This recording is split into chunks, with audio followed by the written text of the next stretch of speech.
Hello and welcome to Everyone's an Expert, just like all of us here on the internet. And with me today is Ellie, Hi. and she is wearing the same color as me, so we could really blend in and look like super cutesy and weird. Uh-huh. We did not plan that. Um, but welcome, thanks for joining us. And the last couple weeks I talked a lot about the road trip, and you probably don't want to hear me talk about that much anymore.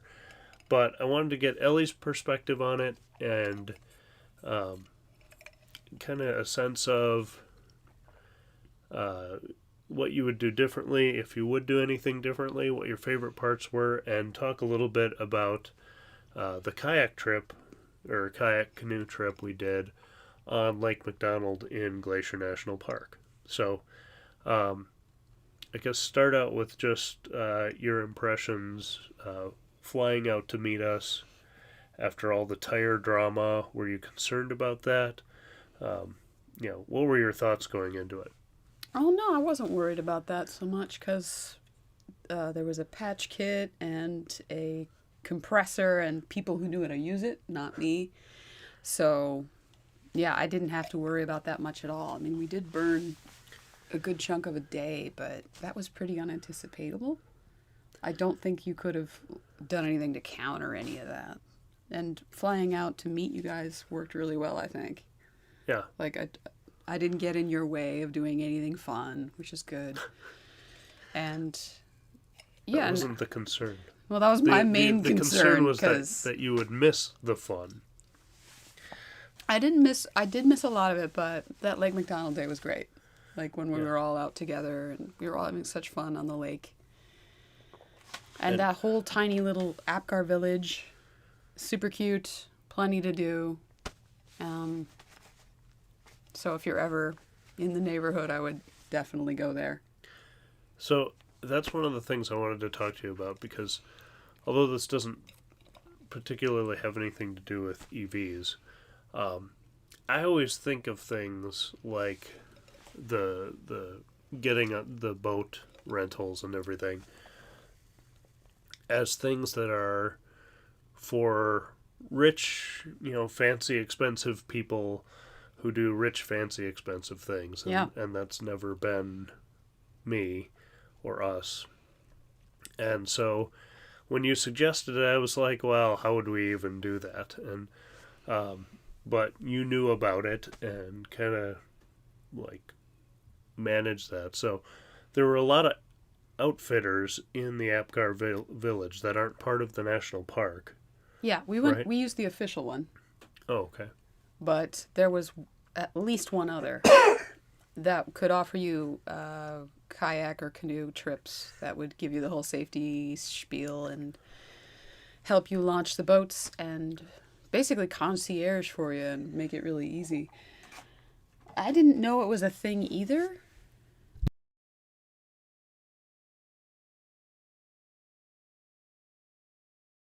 Yeah, I Excuse me. didn't. Sorry. He caught Jones cold. Awesome. The I didn't know that was a thing either until I looked in the national park and saw there weren't really links to anything, but I don't know. That's been my larger experience in national parks is that you gotta just show up and be willing to take what they have or ask what they've got and they'll be happy to let you know, and it's really very reasonable cost wise.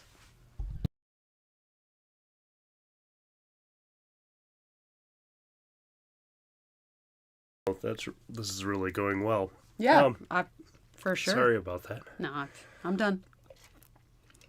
Um, I think I thought the same way you did on, like, well, how would people like us even go do such fancy crap? Like go on a day trip and whatnot, but I think I thought that way until you got me a boat. And now I'm like, oh, well, people rent these all the time. We can be those people. yeah, and I think in the end it was only like $40 or something. Yeah, it was really reasonable. Um, so then, as far as well, most of the time you were with us, we were doing level 2 charging at the hotel. Right. So that really wasn't an issue.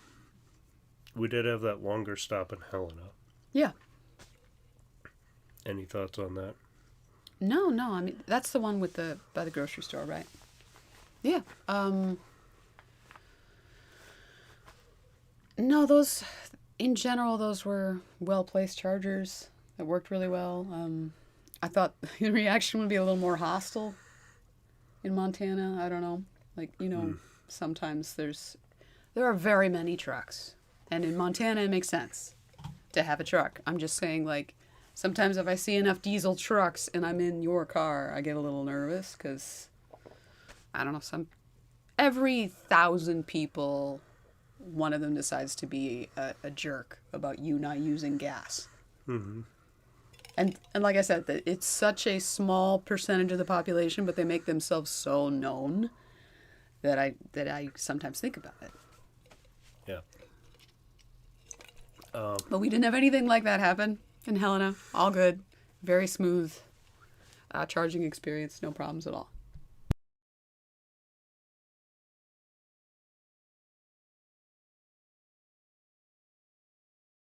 I'm totally sorry. I'm hoping I can catch the... Is that still on mute? No. I'm hoping I can catch the mute and not catch the coughs in the recording, so I apologize for that. So you flew out. We picked you up at the airport. That all went fine. Mm-hmm. In Helena, we were there for a long time because we were eating lunch. Mm-hmm. We were trying to save money, so we were doing a lot of eating lunch out at the back of the car. Yeah. And Joan had a knack for us just being ready to go, and she would fill her diaper like with the most heinous stuff. Not to be too graphic. Yeah, well, that covers it. And so there were a couple times. One time we actually got idle fees, or a warning for idle fees. Right. Because I was, charged and ready, and then it was emergency, change this diaper, 10 minutes, and, we stopped charging, we've just been sitting here. And that happened enough times that I have a spreadsheet going of all the different stops, charging stops, and a few of those are, like, the stop is longer than we charged because I had to unplug and move and deal with diaper issues. But what's the title of that thing? No, that was the title of the last road trip. What was? A Frunk Full of Diapers. Oh, good God. Yeah. Well, that's way better than what I was thinking, actually. Oh. But this time it was just, kind of funny coincidence, I guess. Funny in retrospect.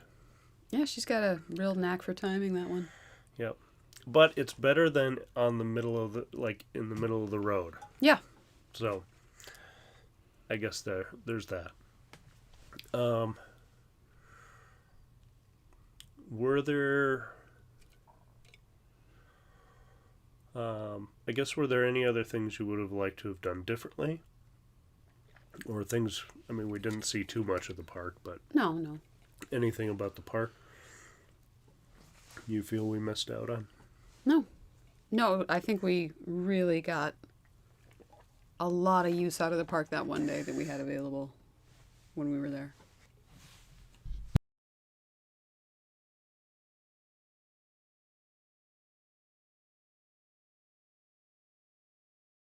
I apologize again. Day 2 I don't want to talk too much about because that's going to be in the next video. And it was our second flat tire of the trip and sent us on a crazy detour. We saw some cool sights. Yeah. But it was definitely not what we planned for the day. Nope.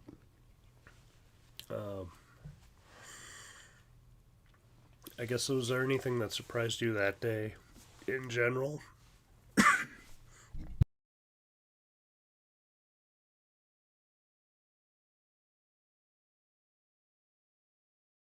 It's great live streaming. Mm-hmm.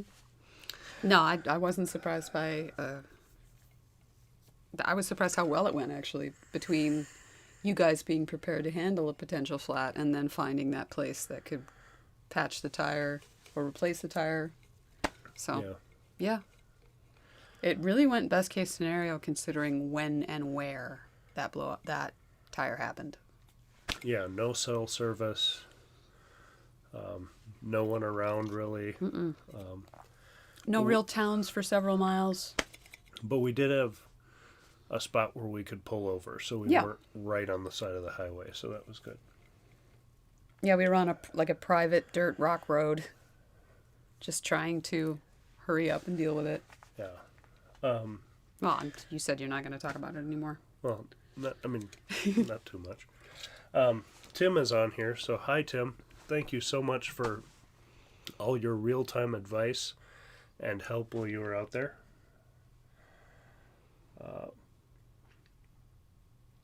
Since my family is...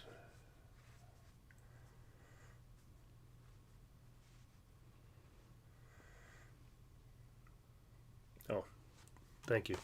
Yeah, there are a lot of diesel trucks. We only got coal rolled one time, I think, though. Yeah. So that was pretty good. I don't know if I was even with you guys. Like, nothing happened while I was around. Yeah. John, we did get a bunch of rain today. Not terrible, though. Yeah.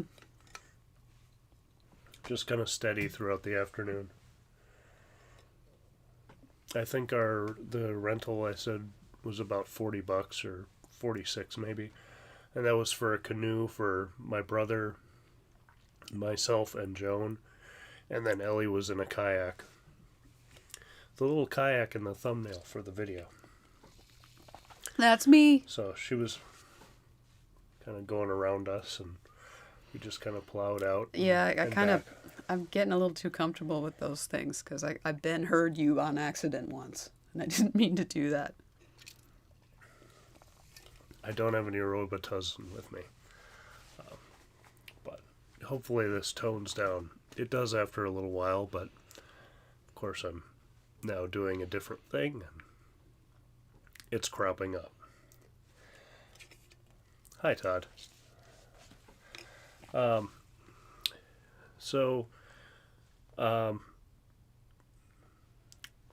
guess in general,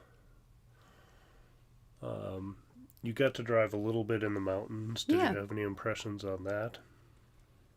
As far as, was it fun? Yeah. Was it? Yeah, it was a great time. Like, I thought there'd be, I don't know, I've gotten used to having a really old car that's only, a hybrid car. And it would have struggled in the mountains. It would have been very difficult. And there was not even a discernible difference with our car between, sea level and where we were a couple weeks ago. And it was, I caught myself taking curves a little too fast with considering how many people were in the car. But We were very heavy laden. That's true. We brought a lot of stuff. I think that's the only reason I noticed it, because things were tilting. Yeah. No, but it was exciting to drive, and it was just as responsive as it is here at home, which, was a nice surprise. Trying to think of, is there anything different you would have done planning or anything on that end? Well, this is like the case probably every trip you take. It's like, it's so ambitious and it covers so much ground. I would have been way more longer spaces of time in the same spot. That's usually how I plan a trip, like, when I'm traveling alone. So that's, in general, I'm not nearly as ambitious when I have Joan around as you are. So you will keep her in the car for hours on end, and she's fine. It's just I always assume it's going to be a disaster, and it isn't. So. Yeah, most of the time she's pretty good. Yeah, well, she's a pretty chill kid a good deal of the time. Like, if you just bring books and stuff, and definitely have snacks. Same rule applies for me, really. Yeah, there were definitely a couple times, I think, in the last video, I talked about how, I try not to think like an adult as far as, like, when to eat. But definitely that day where we, to Joan's stomach time, we didn't get dinner till 8 p.m. And she freaked out, and it was all my fault, pretty much. From a parenting standpoint. Yeah, I missed that. No, you didn't. Anything else? No. I'm sorry, I don't have much more. I was only there like 3 days of the 15 or so. Do you have any thoughts on Tesla's full self-driving Beta 9 rollout? Not so far, but we haven't discussed it much yet. No, we haven't. And you missed out on the Disney... I keep calling it the Disney Museum because it's the dinosaur museum, and we were with Destiny, and my brain combines those, and so I come up with the Disney Museum. Sure. But you weren't there for that. No. I would have liked it, but... Next time. Yeah. Yeah, we have a lot more to see that side of the country. Do you want to explain... I kind of hinted at it in the video, but do you want to explain what the ferry steps are and why we didn't end up going there? The what? The ferry steps. Those stairs in the cemetery. I don't even remember, I'm sorry. You might have to explain them when you're done coughing here.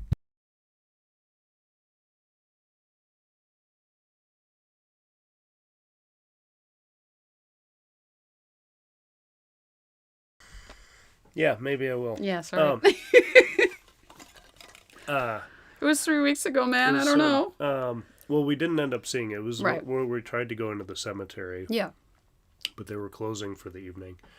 And it's just this cool little stairway, I guess, in the back of this cemetery near the hotel where we were. And it's called the Ferry Steps in Kalispell, Montana.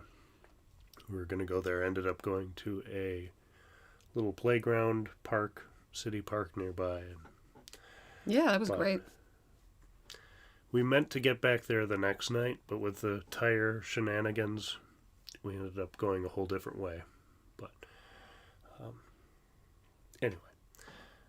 And you being so ambitious about trip planning, like in terms of what is going to happen in one day, that's why I said you should do a video of how you're going to plan, how you're planning to do it, and then after you're done, do a video on what went wrong and how you had to improvise. Yeah, well, that's kind of what this series is. Yeah. But really, before this, we've never had major issues like this before. Either with, electric or gas. I guess maybe when we were in our 20s and driving beaters, yeah, we had some car problems and things, but nothing like this. And we also weren't as well equipped to handle it as we are now. But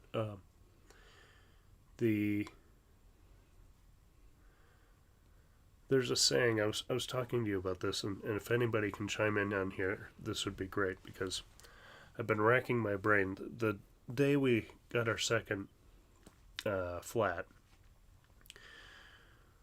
I was thinking of a phrase or a proverb or something about how if 3 things go wrong, it's a catastrophe. And I don't know where I got that, and it's probably not even said right, but if 1 thing goes wrong, you can deal with it. 2 things, stuff starts piling up, but that 3rd thing is the thing that makes everything go to hell. So if you can keep 3 things from going wrong, you're going to be okay. And so we had the flat, had to drive to a different town, and it was all downhill. From where we got the flat to where we got the flat patched was all downhill. And my thought was, and you'll see this in next week's video, if we try to go back the way we planned on going, we are going to be in dire straits on charging. And that's going to be the second major thing that can go wrong. And then we're just begging for a third.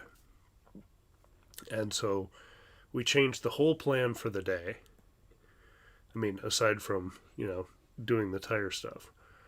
But kind of all based around that kind of philosophy of keep things as in control as you can, because if we let this next thing happen and something else unexpected happens, we're going to be in, deep hurt as far as, either in a bad spot and have 2 things working against us already, or, not be able to handle that third thing. So I feel like that's a proverb or a saying somewhere, but I can't think of where I would have heard of it. So People are typing, so maybe they know.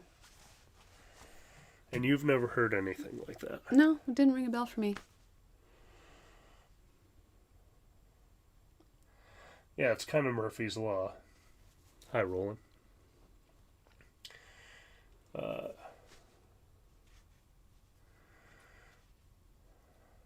Yeah, I want to talk a little bit about Warren's video, John. Yeah, I was all done if you guys want to transition into that. Yeah, so, well, thank you. Yeah. Thanks for coming on. And Sorry, I was only there for 3 days, so I'm skipping out now. Bye, guys. Well, thank you.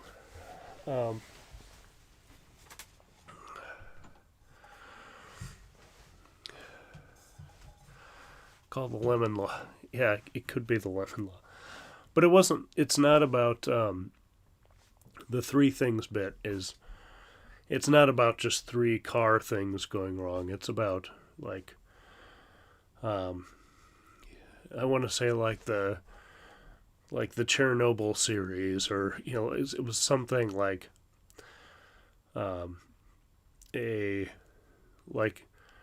looking back on disasters and saying, well, if they would have been able to stop, any one of these first 3 things, everything could have been saved. And I don't know if I'm getting something from there.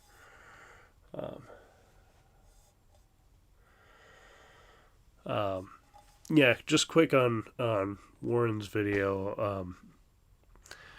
I saw it and kind of instantly regretted clicking on it, because I've been watching E for Electric for a while, and not as often recently, but I've never subscribed because I've kind of got some of those vibes, like it's maybe more about the clicks than, and the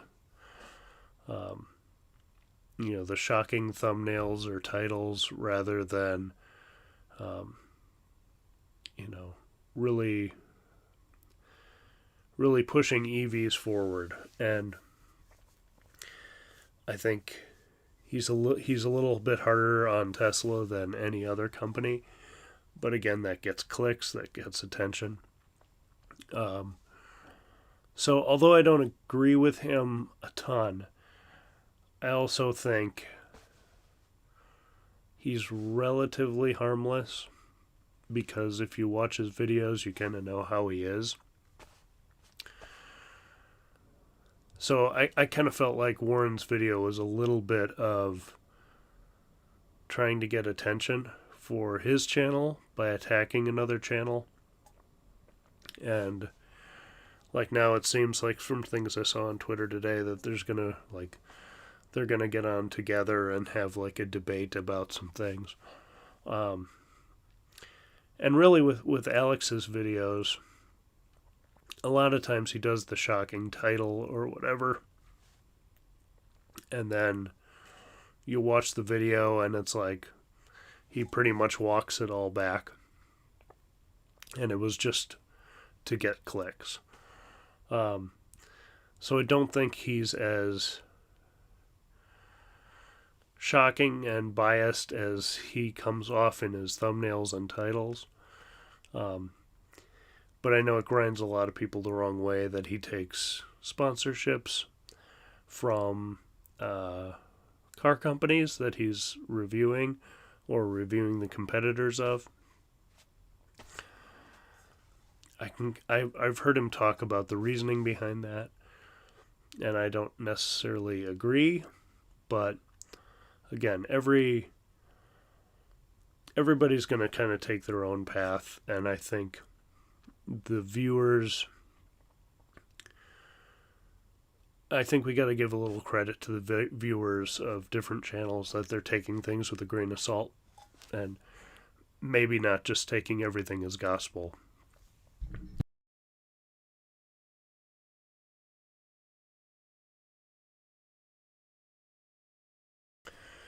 So I wasn't crazy that Warren went after him like that, and I feel like he got a lot of attention and a lot of support.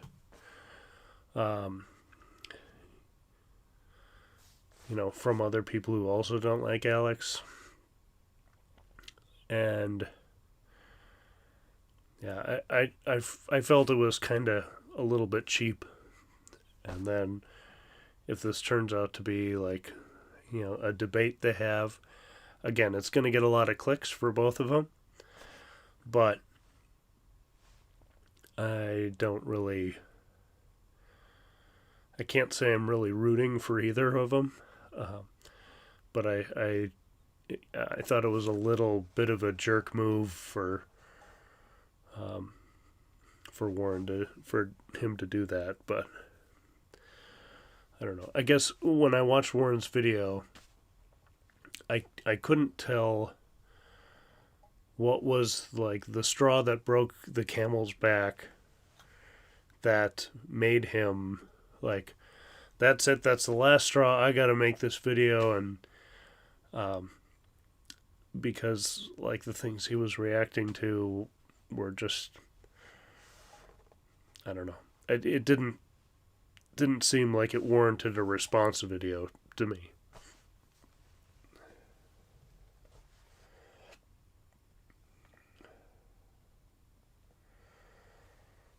I don't think it will be taken down. I'd be surprised. I guess Alex could report him, but it's just a person giving their opinion, so it seems like something that will probably stay up.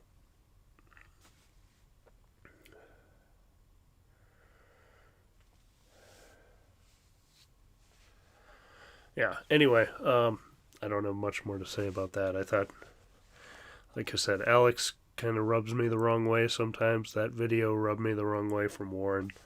I think people are going to make channels and make content you don't agree with, and to some degree you just got to let it go.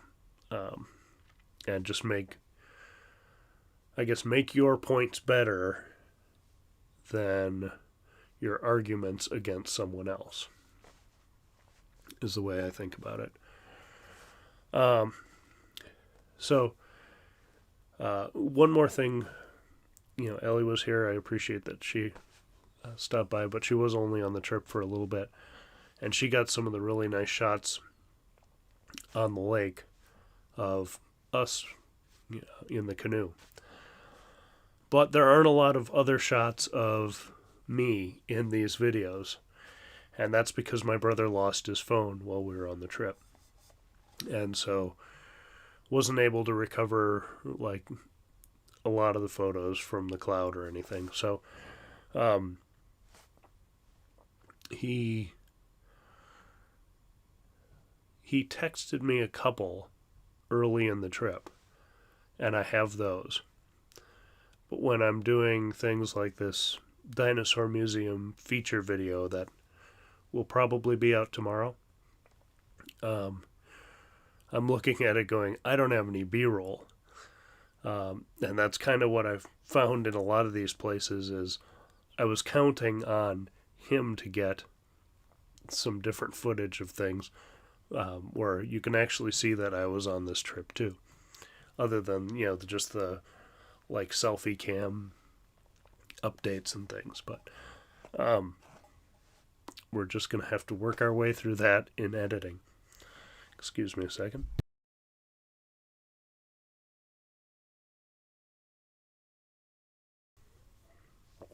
Sorry about that. I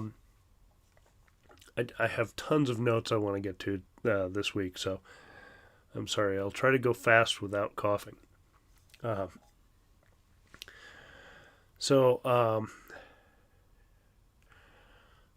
been a lot of comments and a lot of experts on the full self-driving beta version 9. And I've responded to a few things on social media, not too much, but I've watched a lot of those videos. Especially that first night, I stayed up way too late.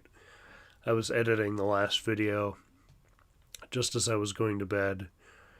People were live streaming like, it's downloading. Like, oh man, now I gotta stay up and watch some of these. And really more of them came out the next morning. I could have gone to bed, but you know how it is. What I think a lot of the gripes I've seen on it are it still makes mistakes. Like people thought this was going to be everything's fixed. It's supposed to roll out and be perfect. And the way I kind of always looked at it is this is the first version where they deleted radar. So it might not even be as good as version 8 was. Or 8.3, whatever they were on. So, as I'm watching it, I was watching for, does it do the things that 8.3 did? And it seems like everybody's universally saying it's definitely better, smoother than 8.3. And behaving more human-like. It still makes mistakes, but there's a step of improvement from version 8.3. And to me, that's a huge step. If you think of taking out a whole component, a sensor component, and still being able to make an improvement in just a few months. Now, I know they've been working on this, probably for a year or whatever, but as far as the things we can see, it's only been a few months, and they made like a big step back and an incremental step forward to travel that improvement route. I think is a huge advance. So I think for now what I'm looking for is how fast are they doing updates on this version? Are we going to see that cadence of every couple weeks a new version's uploaded to those beta testers? Is it going to be ready for wide release anytime soon? I doubt anytime soon. Like not 2 weeks, but maybe Elon 2 weeks. My guess is a button or a version of it will be ready, I'll say September. That would give them a few months to kind of tweak where it is now and make improvements before the rest of the fleet can have it.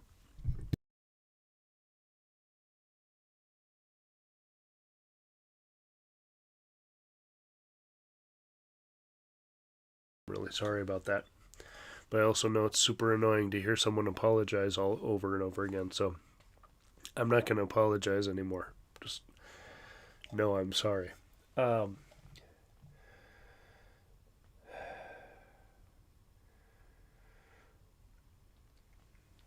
I have a problem with Patreon membership. Yeah, the Patreon thing is a tough thing. I kind of agree with you. Like hearing people beg for money on like hit me up on Patreon. It's like, dude, I've watched one of your videos. I'm not gonna, sponsor your life.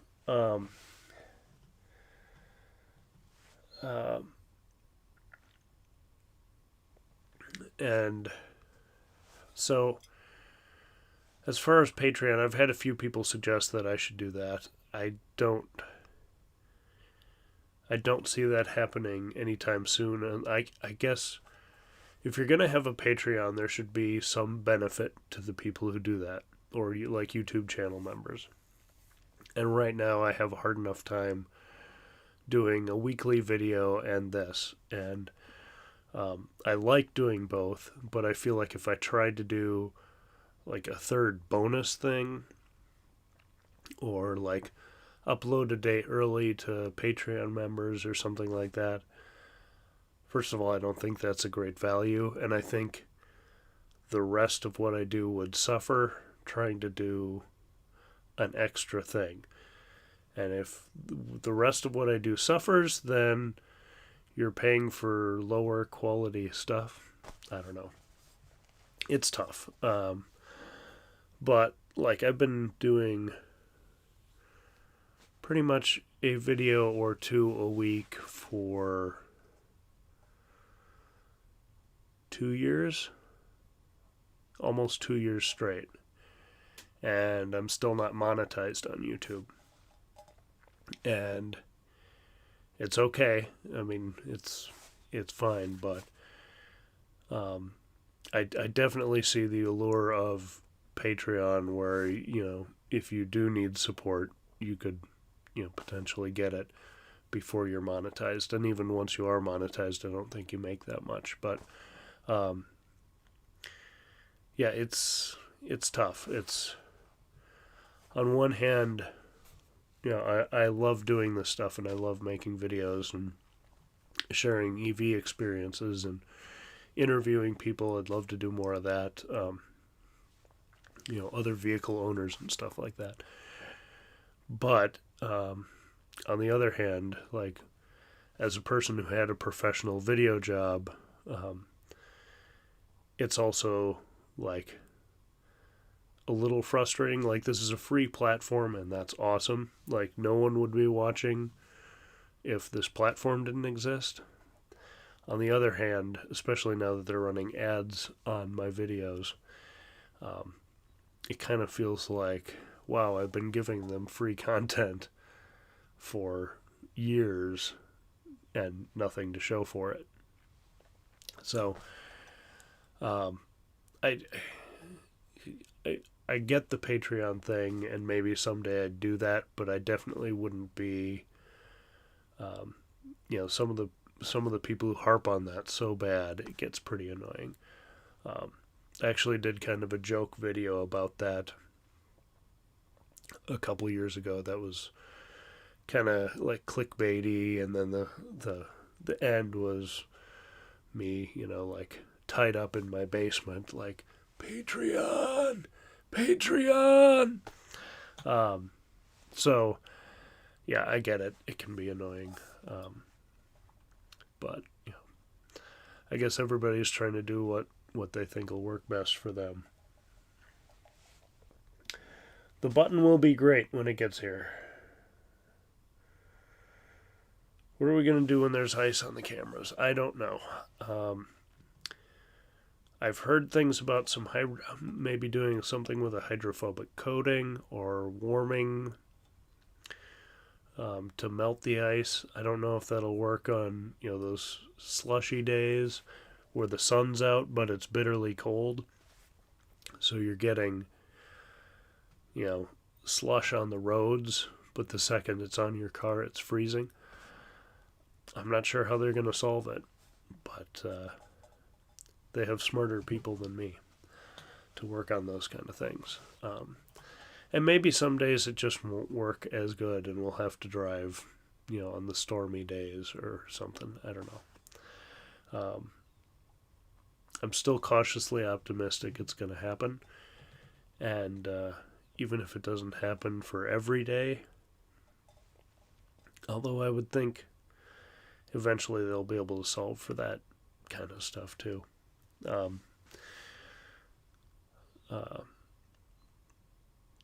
I also think like some days we as people generally just don't drive. I know there are some people who go out and plow and, nurses have to get places and things like that. But, for the most part, on the really bad days, especially now with after COVID, working from home is a lot more acceptable and normalized. It might not be as big of an issue in the future. But again, we're going to have to wait and see what they come up with and whether what they come up with works. So far, I've been, back to the full self-driving thing. I was really surprised how well without radar it's doing. And I know somebody on Twitter is very adamant that Tesla needs to add LiDAR. But I don't think... I think we're selling the Tesla engineering team short when we don't assume they've already experimented with it. I know Elon's kind of a lightning rod figure, and people think, he's just, shooting from the hip all the time. But I don't think he's so arrogant that they never looked into it. He's got a phrase of, I know I'm wrong. I just don't know how wrong I am. And I hope to be less wrong tomorrow. So I would expect that at some point, and maybe even still, somebody in a corner is trying to prove that they need LiDAR. And, kind of working that angle, if nothing else, as a safety measure, a security, backstop. Or if they need it, they're going to, if they discover they need it, they're going to need to be able to implement it, right away. So, if that's the case, they have to have some knowledge of how they would do that. That's my take on it anyway.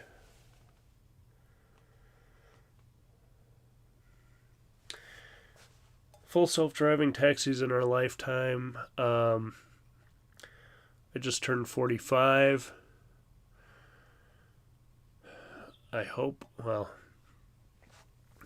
can get past 90, but we'll see how things hold together. But let's say it's 2021 now, so it'd be...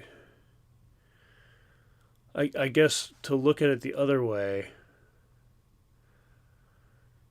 let's say I make it to 90,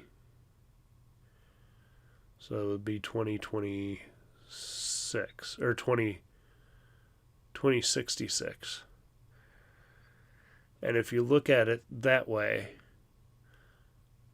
can you imagine how bad, like how slow things would have to advance if by 2066 we didn't have robotaxis? I would be very disappointed in that future. Now that, lifetimes could be quite a bit different, but I guess if you look at, if you look out to those dates, I would be incredibly depressed in the world and technology if we wouldn't have it by that. That would be pretty depressing. So I don't know. It's kind of it's one of those things about like all the predictions of when people are going to buy more EVs than gas cars. And right now the predictions are going to be, late 2020s, 2030. Obviously in the countries where it's mandated, that'll be 2030, but for U.S. buyers. But I think we're starting to see a snowball where some people have reached out to me asking questions. People who I wouldn't necessarily expect to be looking at electric are. My former boss's wife is picking up her Model 3 on Tuesday, which is super exciting for them. And, I guess she did do a test drive with Ellie in our Model S. But I didn't get the impression when she got back she enjoyed it any more than just, oh, that was fun, we went out and did a thing. So then a year later for her now to be taking delivery of a Model 3 is a huge step. Another friend on Facebook messaged me today asking about reliability of the Mach-E, and I don't know too much about it, so I asked some other folks. If anybody on here knows much about the Mach-E or owns one, feel free to add it in the comments or chat, and I'd love to get some more information from them, from people who've actually driven one. I've seen it up close. It's very pretty. People who own them seem to like it, but I know there's some issues with charging network, especially here in Minnesota. That's really my big concern for them. They were saying that all Ford dealerships are going to have chargers at them, and that's what they were told by Ford. But I think those are all going to be level 2. And my concern is he's going to get this vehicle, be all excited about it, want to take it up to the lake, and he's got to sit in some podunk Ford dealership for 4 hours in their lobby while his car charges up. And that's not a good way to convert people to electric. So I don't, obviously I own a Model Y. I think it's a good choice, and I'm doing crazy hair things. I think it was the right choice for me, and I like to road trip and things, but there's the supercharger network, and I want other companies to produce EVs. Not everybody's going to want a Tesla, I understand that, but also, I get a little nervous recommending something that someone could have problems with down the road just because there isn't enough fast charging network infrastructure here for that yet. That actually brings me to another thing I want to talk about. Quick side note before that about, here's the tangent to the tangent of the tangent. Again, not trying to just be total Tesla fanboy, but when my former boss called me and he was asking some questions because they were going to place their Model 3 order. And, I said, well, if, she was coming from an Audi. And I said, well, Audi's got the e-tron, but the range isn't stupendous on that. And they live in rural Wisconsin. And I said, there's the Mach-E, which people seem to like too. And he's like, well, part of the reason she wants it is because it's a Tesla, and it's got that, she's not going to feel cool pulling up in a Ford. And I'm like, no, I hear it's a good car. But Tesla definitely does have that brand cachet.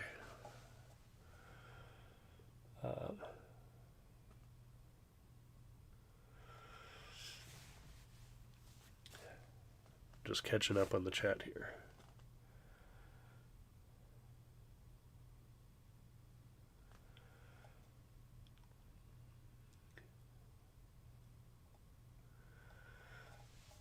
yeah, gas is super expensive, and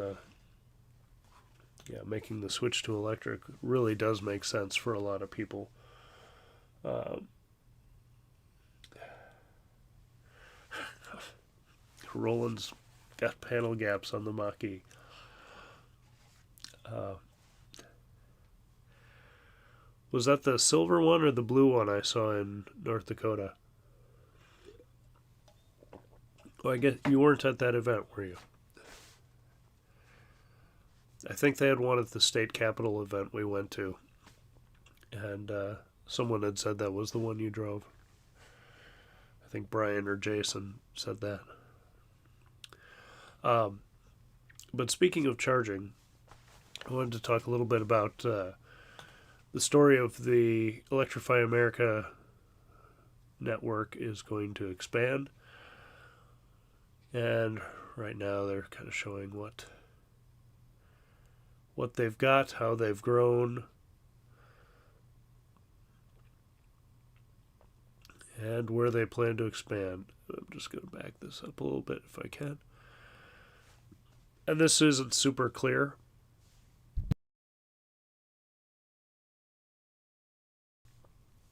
It's not super clear here, but looks like in Minnesota we've got Alexandria, probably Fargo, Great Falls, Watertown, so probably a lot of the same. Oh, I am in there. I didn't think my face would show up in this video, but hi. But it looks like we've got a lot of the similar places of where superchargers are going in, so that's all good. Maybe not as many in southern Minnesota. Looks like there's a gap between maybe Albert Lea and Worthington. That might even be further than Worthington, I'm not sure. This map isn't real descriptive, but it's great that they're expanding, and that would probably help my friend with his decision about going with the Mach-E. But this expansion plan is for 2025, or like between now and 2025. And, that's kind of my concern is, like, I guess when we bought our Model S, Tesla was still very optimistic on their timelines of when superchargers were going to roll out, and some of them had said, coming this year for 3 years. It seems like they're more on the ball now, and the timings may actually be sandbagged a little bit on some of these new ones that are rolling out. But I just hate to encourage someone to get a vehicle that wants to use fast charging and then they're stuck until 2025 when they might be ready for their next vehicle, and then not feeling like they can go electric or feeling like they went electric too early. So that's kind of my concerns there. Hey Tyler, how's it going?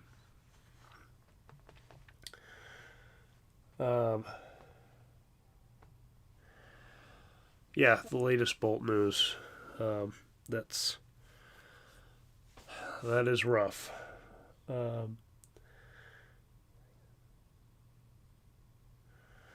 I can't park indoors regardless of charging state.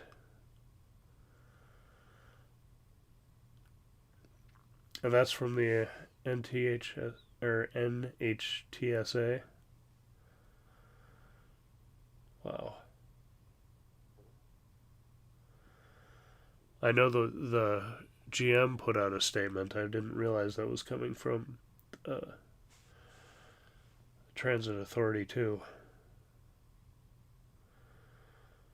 Ugh. Yeah, sorry you're stuck with that. What model year do you have? Do you have a 19? Or are they just saying anything from like the 17 to 19 range? That's tough. That kind of stuff is going to set EV adoption back. when stories like that get published, I know it hasn't hit the wider news like a single Tesla fire does, but um, yeah, that's scary and unfortunate. I hope they can take care of it or do a battery replacement or whatever. And I guess if they do battery replacements, one thing I saw is like, oh, now there's going to be all these wasted EV batteries um, that can't be reused in the second life, things like we all want them to. Um,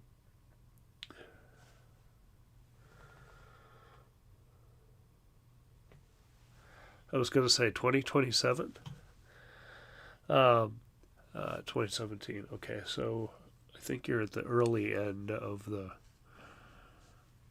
recall, and last I heard, the 2019 seemed to be the real problem, but I'm not watching it as closely as I'm sure you are.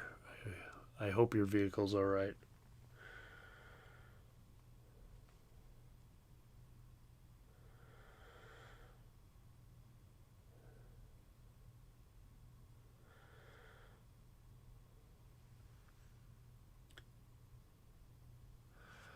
Yeah, would you be content with a battery replacement?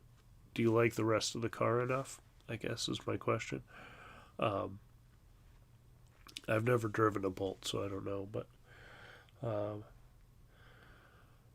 yeah, I feel like they're going to need to do battery replacements. But if there's an upside to not being able to use these other batteries for second life use, it should jumpstart the battery recycling programs that are starting to get off the ground, but there just aren't enough batteries in the system yet to upscale that.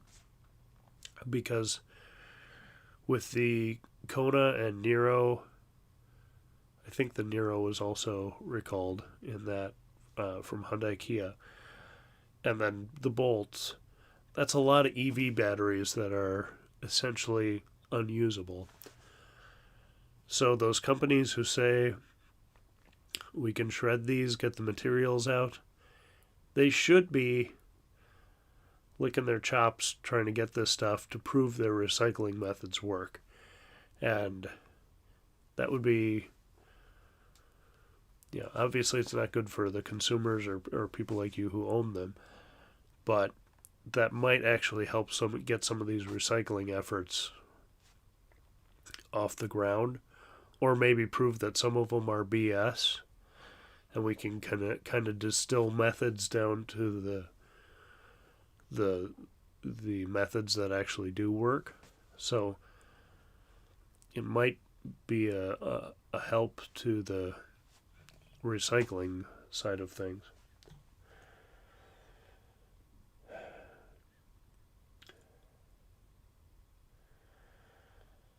Yeah, the trust issue is a huge thing. Um, and that's the thing with when there's a Tesla fires, you hear people like, oh, I just don't know if I could trust, even though they're way safer than ice cars.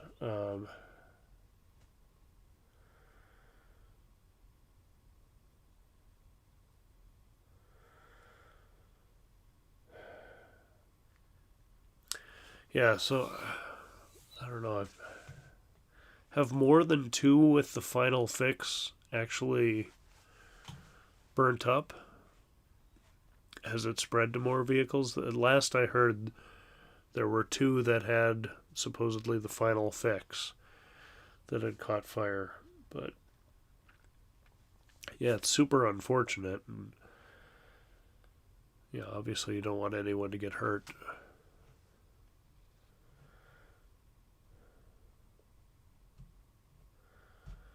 Yeah, it's bad news. Like I said, hopefully, if there's a silver lining, maybe this jumpstarts recycling in a more um, scaled up way, maybe in a more profitable way. I don't know if I think it's LG. I don't know if they would take all these back and try to recycle them and get all that stuff out, or if maybe some of these other smaller companies that are starting up would do that.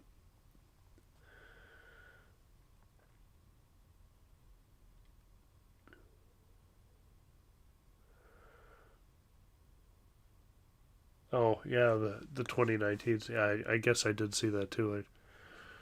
I forgot that, but yeah, thanks for pointing that out.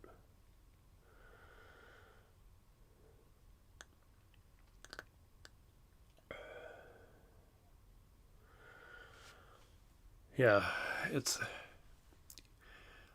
what's really tough, and I just saw a post on Facebook earlier today from a friend who's very, how will I say, um, not interested in the world changing at all, kind of person. Like how it's been forever is the way it should always be. Um, and he was posting that apparently there's this photo of all these old electric vehicles in this field in France. And it looks kind of like a junkyard slash just cars abandoned in a field. And he's like, who would ever buy a used one of these? And it's like, how much is it worth responding to someone like that whose mind you're never going to change? But the more I thought about it, I'm like, well, look at any junkyard. Like, who would ever buy a used internal combustion car? Look at them just sitting there rusting. So it's just, it comes from such a dumb place. I mean, obviously fires need to be taken care of. Um, but suggesting the first generation electric cars are not the used car you might want in 2021 is asinine. Yeah, like I don't even know how to respond in a way that isn't gonna just get my blood pressure way up and not convince anybody.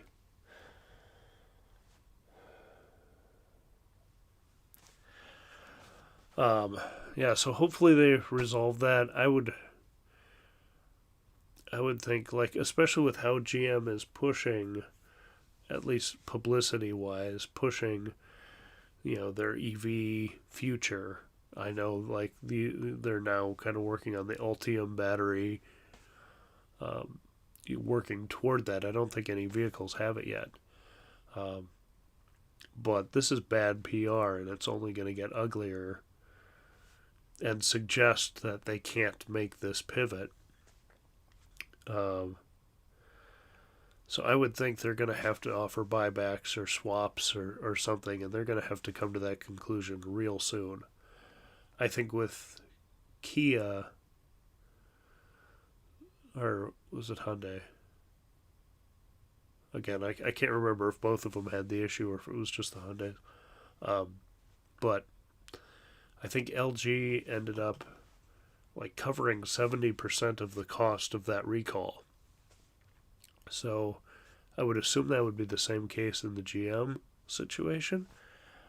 In which case it's a no-brainer. Just get it done with. And you probably have insurance to cover that kind of thing. Some kind of catastrophic recall. And just get it done. Because, yeah, like you were saying, Cammie's got some serious trust issues now with GM. So, I doubt she would go that way again. And she's driving your Model 3, man.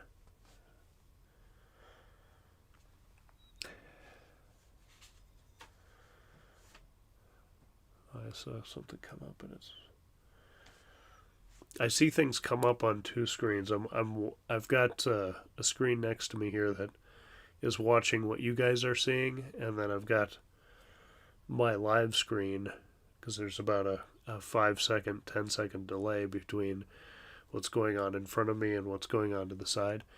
And so I see comments pop up over there, and I'm like, oh, I'll read them right here. But it takes a second.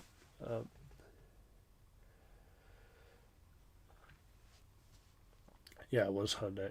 Hyundai, yep.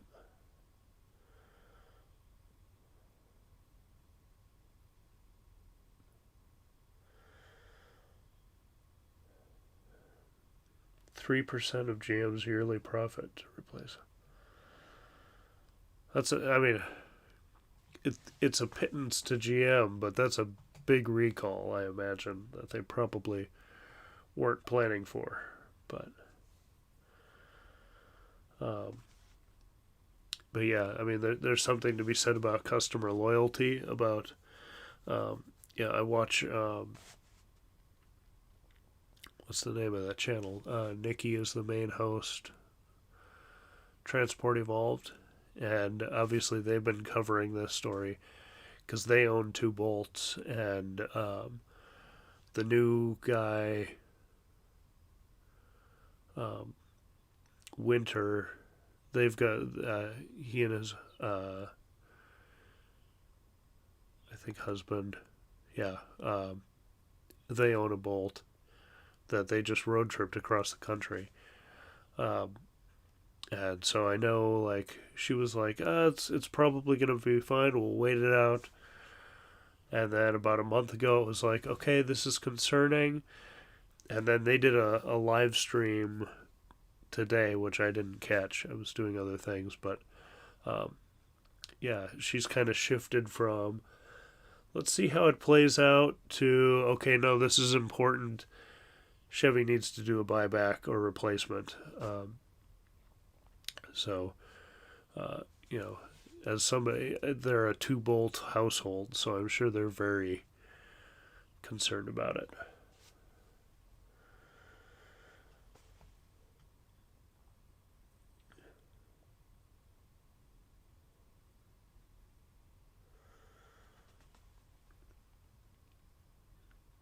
Yeah, exactly.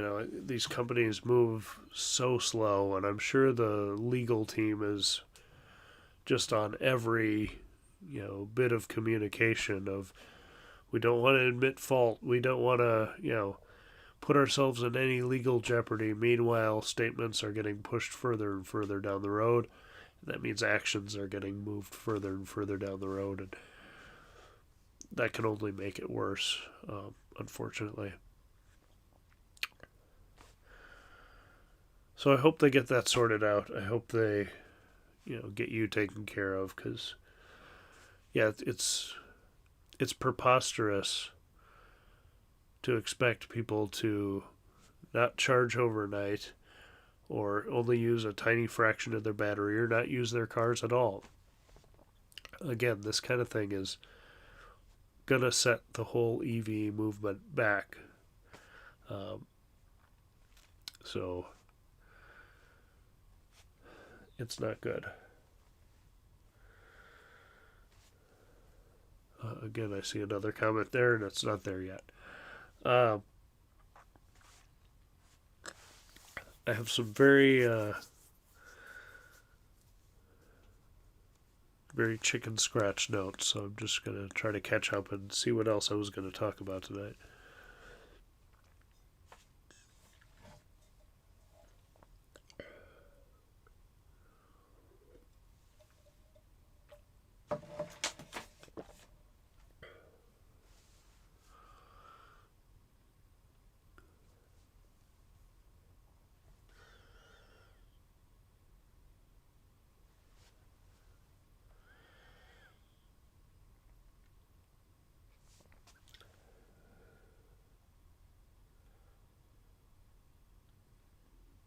Yeah, Tim, you're exactly right. Everybody's watching it at this point, and it's got to be handled quickly and well. Otherwise, GM's going to have killed the electric car for a second time.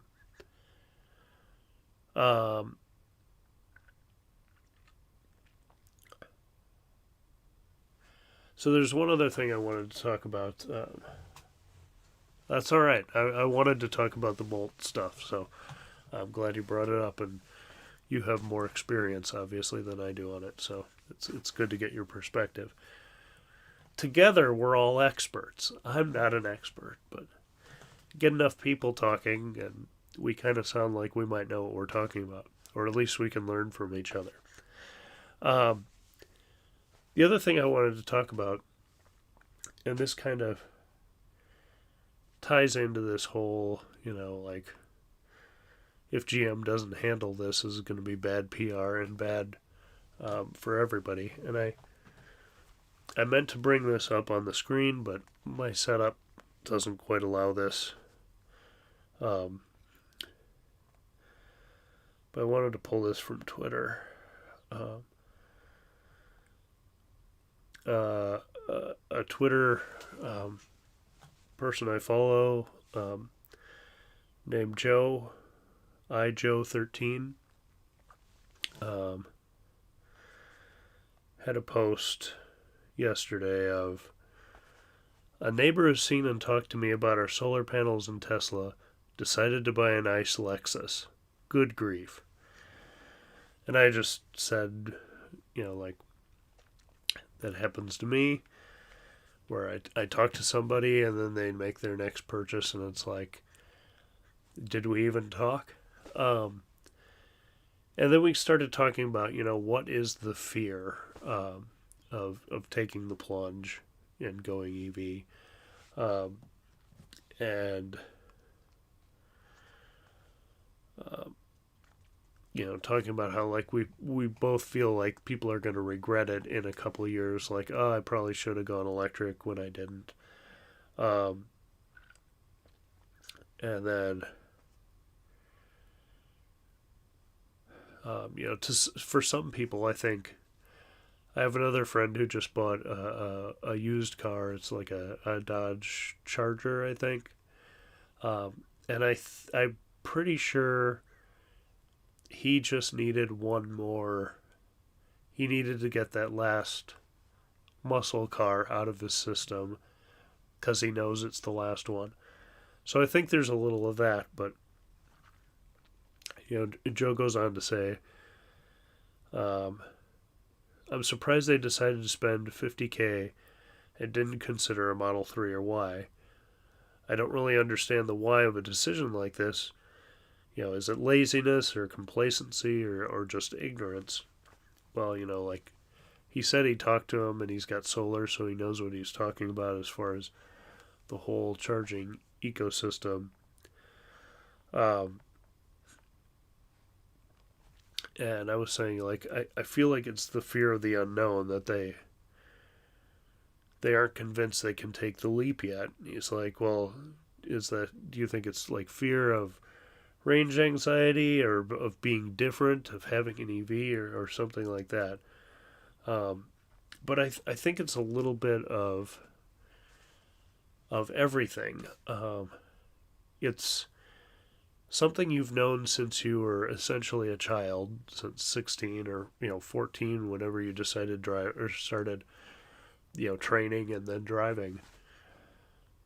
And this new thing's coming, but everybody's really busy. And it's tough to, even for me who is excited about it, part of the reason I started off with a big road trip in 2018 was because I wasn't sure I could do it. And I had that hesitation. And, proving to myself that it worked was a huge validation and, knocked down a lot of those concerns down the road. But I think there is a lot of, I know this is the next big thing. I should probably do it. But I just can't learn, or I don't have the time or energy to learn a whole new system. When, on the other hand, all I have to do is buy another gas car. I do everything the same, and I'll figure it out for my next purchase. But I think a lot of it is the avoiding of I'm gonna have to learn about range and where charging stations are and what's a kilowatt hour and all these little things that once you own an EV, and especially Tesla, you don't worry about, you don't think about, you charge in your garage and it's, fantastic. But until you've done that, you don't know. And I think a lot of people who are interested and know it's coming get cold feet at the last minute. Or, I've always had this kind of car. And if I go electric, I'm going to have to get a different thing. And I'm going to have to learn all these new things. Think of how many people, what a big brand Toyota is. And people who don't want to buy a Prius because it's a Prius, which I kind of get. Even after owning a Prius, I get that. Um, but, like, I want, if they made an electric Camry, maybe I would go electric. Well, Toyota is super, super dragging their feet on going electric. And so you have that loyal fan base that's been happy with Toyotas forever, or Mazdas, or some of those other companies, Hondas, and there isn't an equivalent replacement, and they're not sure about going to a new brand. Again, what is this charging like? Even for my friend who, like he's ready to go for a Mach-E, and he's asking me these questions like, these are the last steps I'm going to take, just making sure this is a good decision. And in Minnesota, I got to say, well, there's, one, maybe two fast chargers that you can use in the state. That's a kick in the pants, to have to deal with. And so, I think there are still reasons why some people aren't ready. And as much as I think everyone should get a Tesla, it's not right for everyone. It's not the right price for everyone yet. It's not the right vehicle for everyone. And, other brands need to step up. On the other hand, I'm friends with another person on Twitter that they just got I think they've got a Model 3. They've got a Model 3 and then just got an ID4. And apparently Tesla people are hammering them for going with Volkswagen. And it's like, yeah, I get, like, Volkswagen hasn't been great, but they got rid of a Jetta and got an ID4. They went electric, completely electric household. And, like, just because they didn't get the same thing you would have gotten isn't necessarily a bad thing. And, yeah, like I said, Volkswagen isn't the greatest company as far as their history goes, but it's just, we got to be supportive of people taking electric steps instead of trying to impose what we would do.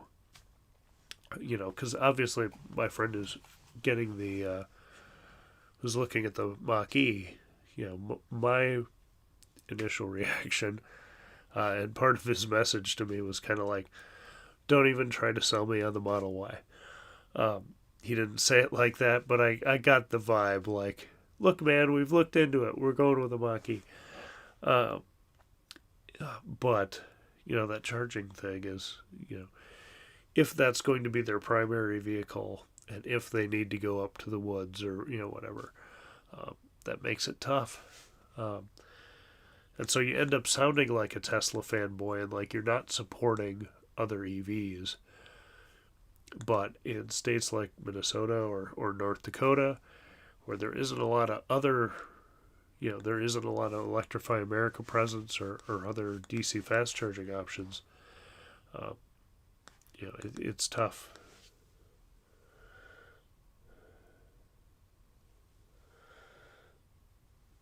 Hi, Aaron.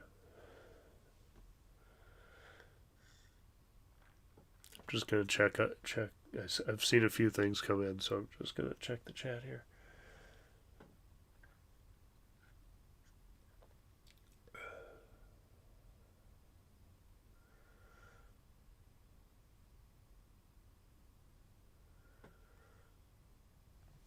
Oh, great! Congratulations on your Y order, and you've got solar, so fantastic. It'll be that'll be a good coupling. Solar's on my radar. We haven't done it yet. It's again solar. Like what I was saying with why people aren't ready to go EV. It's one of those things like I haven't taken the plunge on solar yet. Part of it is we just got a new car and we've got that loan and everything, but there are lots of incentives. There's a lot of stuff, and I know it probably won't be that bad when we actually do it, as far as like take the plunge. But it's just learning a new system and like what is that going to take? What are we going to need to do? Um, and I would love to do it, but I'm dragging my feet, and there's not a good reason for it, but I am. So I totally get why people are hesitant to make the jump.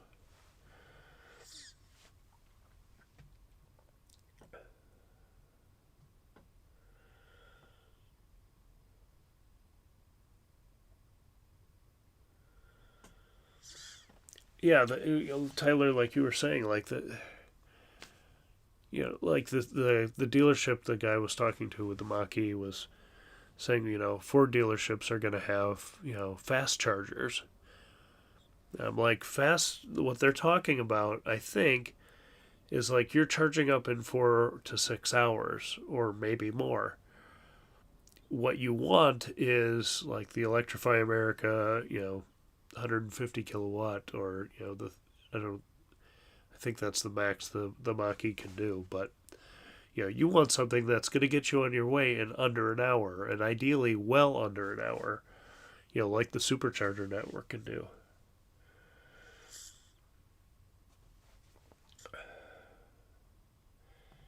Yeah, St. Cloud needs an EA. I mean, really, the EA should mimic the supercharger network and then go even further, like add even more. Um, they will get used.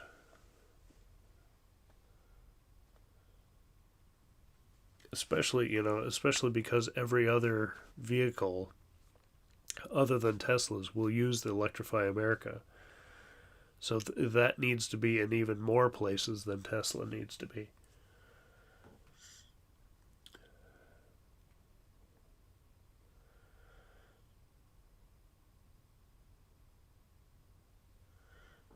Oh, thanks. I agree. Joan is a cutie. Most of the time. She has her moments, as all kids do.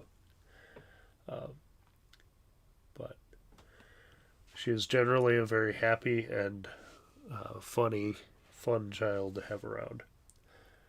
And she's good in the car for long trips, as Ellie was saying earlier. She can like sit and either entertain herself or be entertained pretty easily. So, and one fun thing with this trip is she's in past trips she's always kind of been in books or in noise toys or things like that, light up things.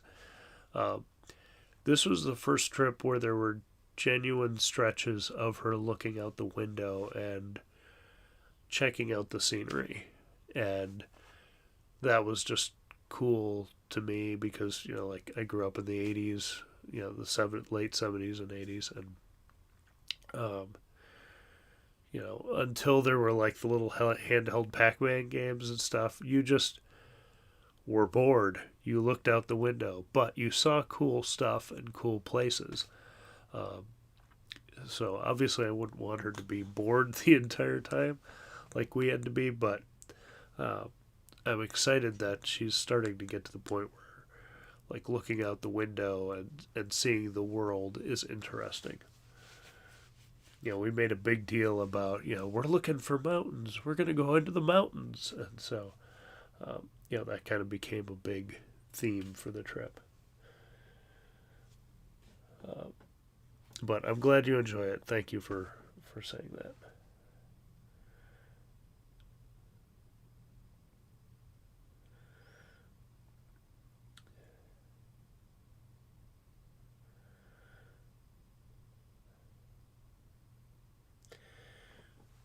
Would I go for a power wall or just grid tied solar?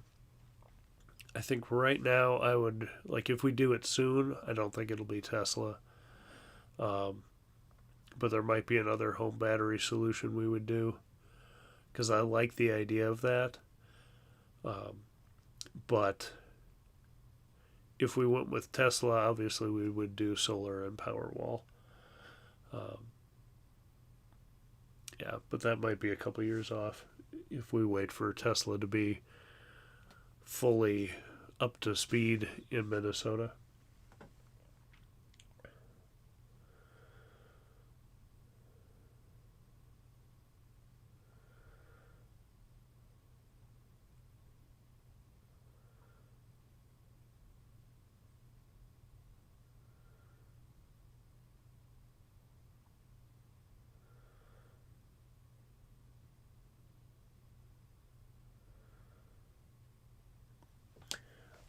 Yeah, kids with travel can be tough. The good thing about having to stop and charge is they can run around for, 15, 20 minutes.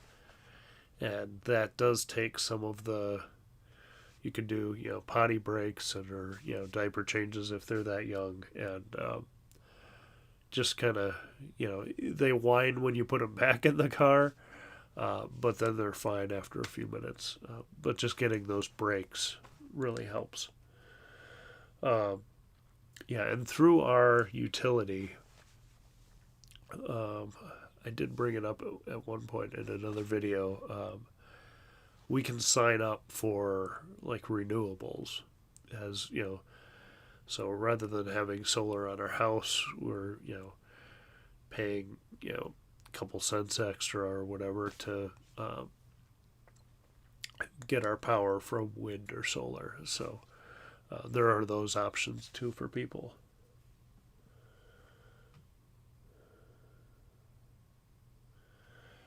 Yeah, it would be cool to use Teslas for that. I don't think it's going to happen on this generation, but it'll be interesting to see if. I wonder if it'll be something like the passenger side lumbar, and by that I mean Cybertruck is going to have maybe not vehicle to grid, but you can definitely, it's got to have outlets on it. So there's definitely things you can run off of the Cybertruck. And I think it's even going to have a 240 volt plug in the bed. So I kind of wonder if it has vehicle to grid or if people are using some modified version of vehicle to grid from the 240 volt plug in the bed. If Tesla starts seeing that data of this is being used for that kind of purpose, if then maybe they would branch that out into some of the other vehicles. I don't know. I feel like it would be. I feel like it would be a cool thing to have, but I don't know that I would ever use it. And really, the way our home is set up, we've just got a NEMA 1450 plug on the wall, so we couldn't even, like, we need a different inverter box into our and we've got a separate meter and everything, so we'd have to completely rewire, I think, how we've got our EV charger set up. But I don't know. I am not. Of all the things I'm not an expert on, electricity is a big one. But yeah, I don't think we could just start putting power into the plug. That seems like it would do bad things. Yeah. But some form of vehicle to grid for emergencies would be fantastic. Let me just see if I have anything else. I really wanted to get more impressions of Ellie from the trip, but when she was here earlier, but obviously she was only with us for a couple days. I might have her back to talk about, well, we were getting the second tire repaired. She and Michael and Joan went on an adventure to find lunch in this small town. And I was busy talking to the locals about, many of them had never seen a Tesla before, definitely had never seen a Model Y before. And so some people were giving me crap, which I appreciate. And some people were, genuinely asking questions, and some people were doing both. But I was with the car the whole time while they went off and had this adventure in this small town. And I might actually have her do that for the main video. Kind of describe, because she sent me a couple photos of, like, because I said, I'm doing these videos, I need more B-roll, can you send me what you took?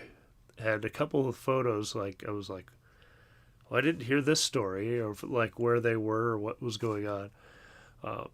So I might have her next week on again and talk a little bit about their, I want to say it was only a couple hours, but it's definitely a unique situation that I'll share more after that video comes out this Sunday.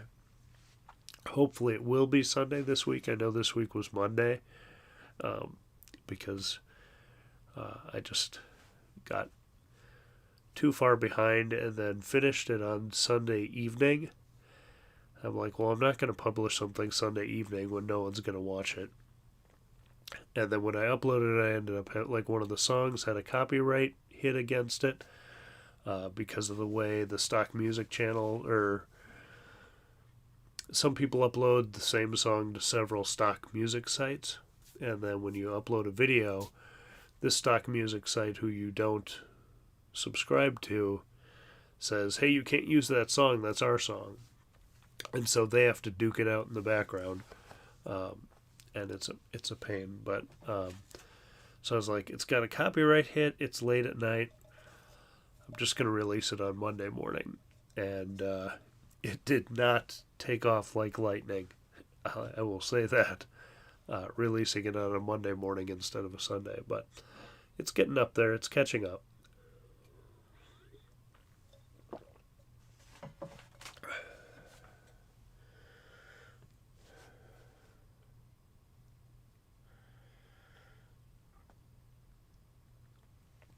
Well, the second meter thing, the program for time of use charging through Dakota Electric requires you to get a second meter. And so you pay like $50 or something for the meter box, and then they come in and install it for free. And then your electrician, let's see, how does that work? Because it's wired off the main panel. This is exactly what I was talking about. I don't know how all the whole electricity stuff works in the house. It's wired to the main panel, but its usage is monitored on the box outside. So, however that works, I don't know. But I sound like a real adult, don't I? Like, I know how things work. Like I said, it's not my area of expertise, so forgive me. But yeah, the essentially the we paid like $50 for the box. The utility company came, put it in. Then we had an electrician run the NEMA 1450 out from the main box, or the main breaker panel. And then, they're talking to each other, the 1450 outlet and the other meter out there are talking to each other, and then We actually got a $500 rebate, I want to say, from the electric company for installing the charger, or the outlet. And the guy only charged us like $620. So essentially we got the meter and the plug and all the work done when it was all said and done for about 150 to 170 bucks. So, really, really cheap. Our first quote from, like a Tesla preferred vendor, because we didn't know what we were doing. Obviously, I still don't. But we didn't know what we were doing, so we just were looking at the Tesla preferred vendor list and had somebody out. They're like, yeah, we can do it. We could probably get to it in a couple weeks, and it'll be, it was going to be like 1,500 or something like that. And I'm like, oh man, we just bought this car, and now we got this big, this big bill coming. So I called the electric company to get that part set up, and they're like, do you have an electrician yet? I'm like, well, we're still looking for bids, trying to decide. And they're like, oh, well, we have, a list of, contractors who do this kind of thing. You obviously don't need to use them, but if you're looking for someone, we have this resource. And, that guy came out and he's like, yeah, I can do it tomorrow. And, $620. I'm like, oh, definitely you're doing it. So that was fantastic. There's a lot going on in the chat tonight.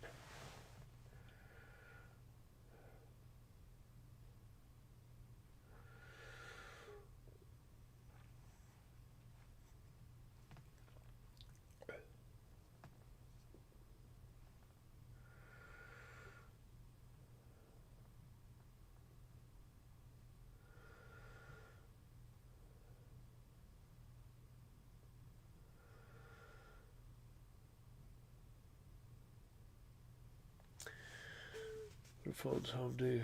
Okay. Yeah, maybe that's how it is. Maybe it's set up the same way the XL one is.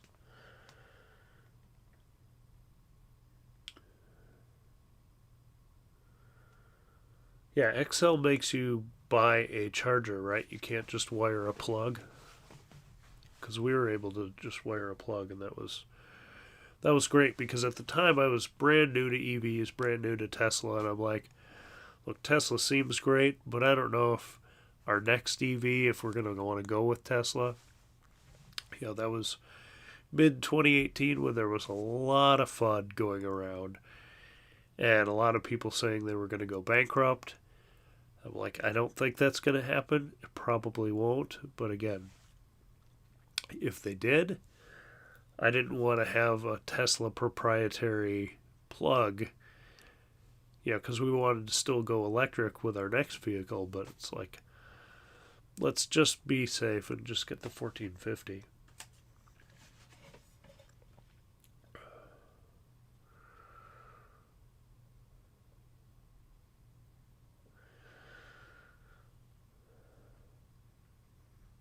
Yeah, that XL program seems pretty frustrating. That would be another, as there's all this infrastructure talk, it would be great to have some more standardization around that. Or at least standardized programs.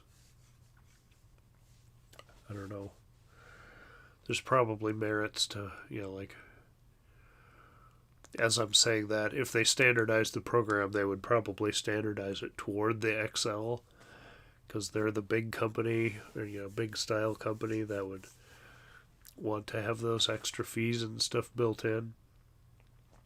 And I believe Dakota Electric's smaller. It's a co-op and allows you to do things a little more the way you want to.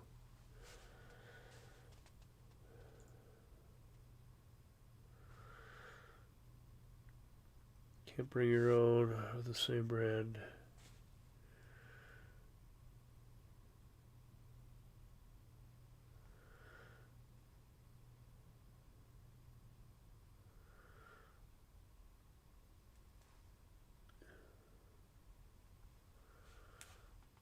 Oh, John, yours goes off of Wi-Fi.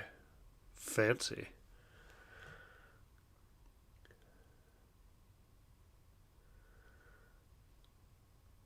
Oh, it's $20 a month if you don't want to buy a charger. Okay.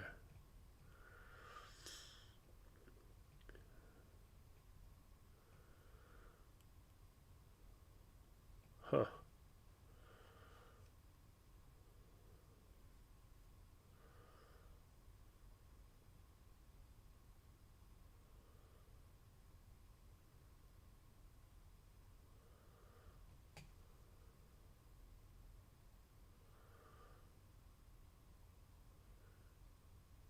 Putting 2K down a month on the car.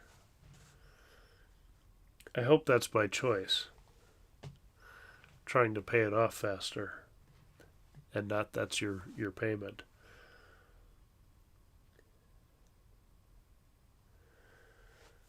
Redstone makes you hardwire. So.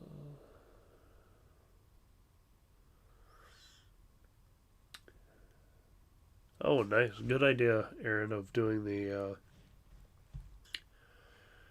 1450 on the inside and outside.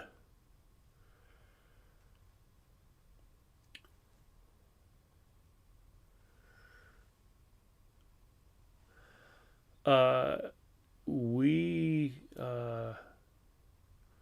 right now I work from home. I do like freelance video work. So I do charge at work. I charge at home.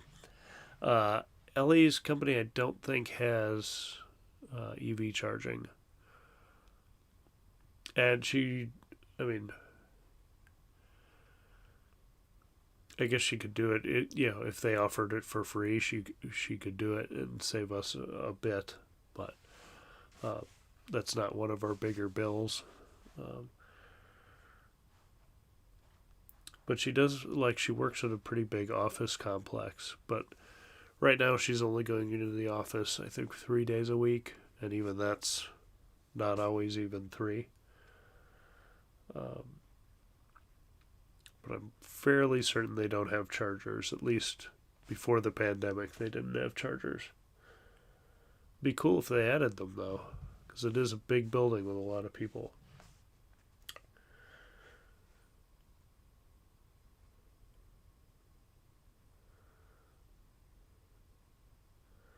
Oh, good, Tyler. I'm glad that's a $2,000 or 2,000 miles a month, not $2,000 a month payment. I was like, man, you're gonna have that thing paid off in no time, but that's crazy expensive.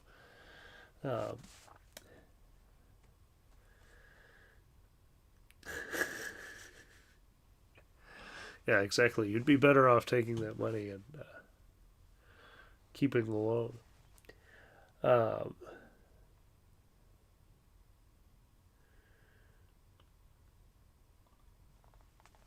yeah, that was a good plan, especially if you have a camper and the Tesla.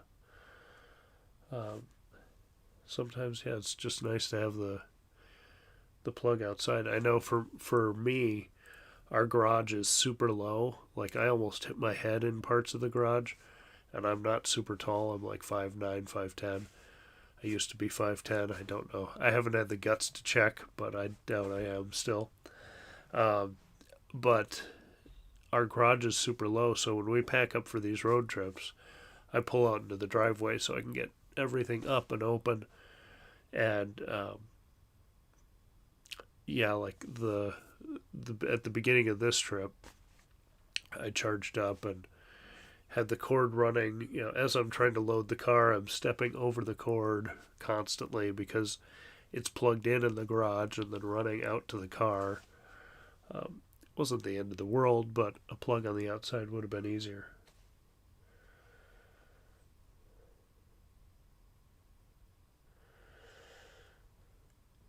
Tesla in Brooklyn Park drove over there.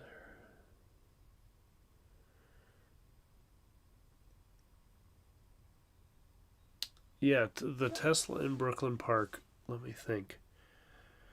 A friend of mine knows what that is, and I can't remember. It might be. It might be something software related they do there. I'm trying to remember. I know this, and it's sitting in the cobwebs of my brain. What they manufacture there, or what they do. It's either a weird part, or it's more like on the software end. And I've forgotten about it. Maybe I will. I might look that up and or see if my friend remembers, because I think he kind of stalked it out, or staked it out, stuck it out. Anyway, he hung around and found some information on it. I'm not sure what. He's the kind of guy who would do something like that.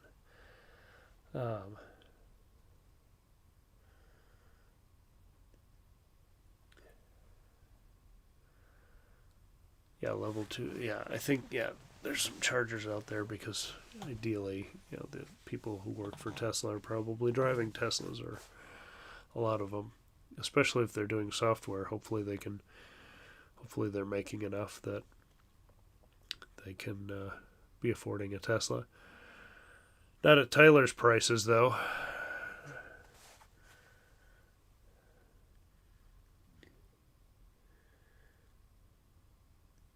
Oh, okay. It's a machine.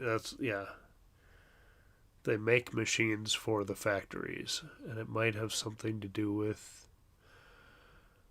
like seat assembly or something. I don't know. That could be totally wrong, but yeah, I do remember that. It's like I said, I knew it was a weird, like, niche thing, like not the vehicles, but something about.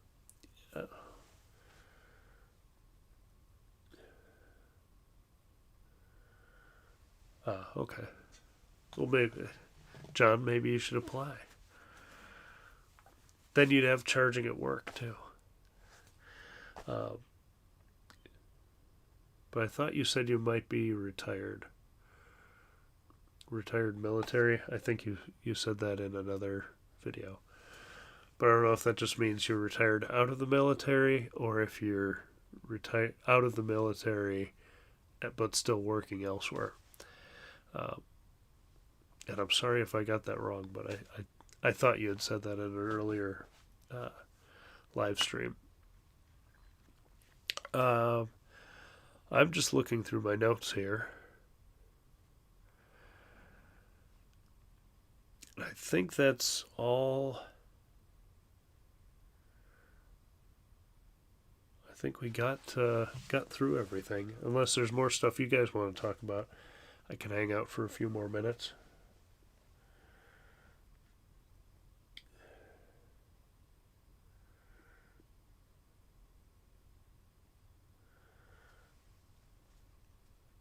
Yeah, it's funny that there's a place on the map that says Tesla and there's no cars to see. Uh,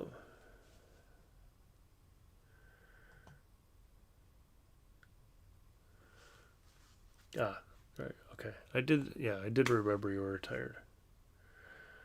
Aaron, when you do your travel videos, can you give a brief review of your hotel? Be interested to know if they're worth staying at, or if they have water parks or whatever for the kids. Yes. I can do a little more on the hotels. There are a couple coming up here that were. I guess the ones so far on this trip were not terribly notable. The one we stayed at in Missoula was pretty nice. It's the one right next to the superchargers. it was a big relief because after the long day, that was the day of the second tire pop, and coming into a nice, welcoming hotel that was clean and had a good breakfast the next morning was the height of luxury. So I'll probably talk a little bit about that. Uh, there were also a couple hotels coming up that were not that great, and I don't want to go overboard. We survived. It wasn't that bad, but there were a couple things that were a little beyond. Had I known that I would have been thrilled about staying there. But part of it is, I was talking a little earlier about, some of the lack of B-roll on this series, and some of it's because my brother's phone got lost and we couldn't retrieve all his pictures,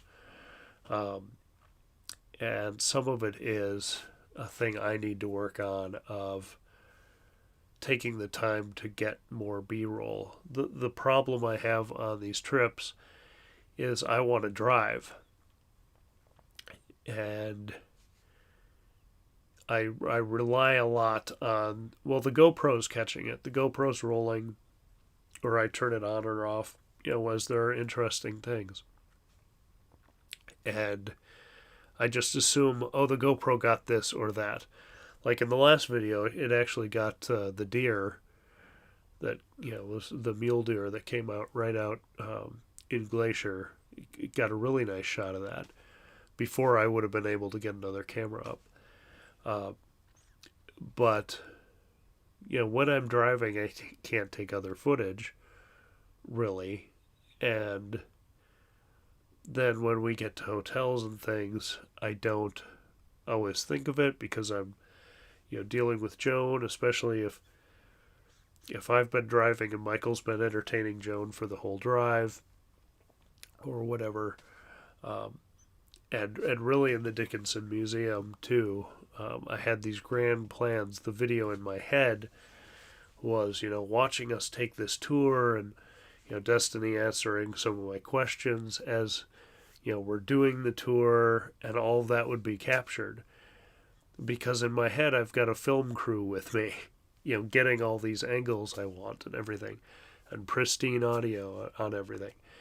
And, in the moment, Destiny was so generous with her time, spent a lot of time with us that morning.